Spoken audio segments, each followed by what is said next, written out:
ଆରେ ନାଦିଆ ଗୋଟେ କଥା ଶୁଣୁ ପୁରା ଅଙ୍ଗେ ନିଭେଇଥିବା କଥାରେ କୋର୍ଟରେ ଜଣେ ଜଜ୍ ଆଉ ଦୋଷୀକୁ ଫାଶୀ ସଜା ଦେଇଦେଲେ। ଆଉ ଦୋଷୀକୁ ପଚାରିଲେ ତମର ଶେଷ ଇଚ୍ଛା ଟା କଣ କୁହ, ତମ ମାନେ ତାକୁ ସବୁ ପୂରଣ କରାହବ।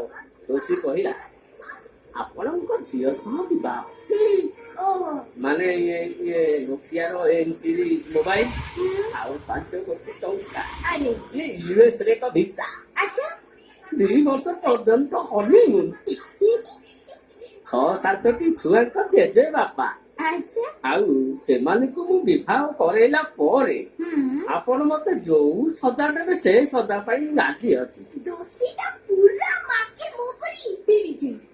ଆଚ୍ଛା ତାପରେ ଜଜ୍ କଣ କହିବେ? ଜଜ୍ କଣ କହିବେ, ଇଏ ମୁଣ୍ଡରେ ହାତ ଦେଇଦେଲେ ଆଉ ପୁରା ଆମ ଭଳିଆ।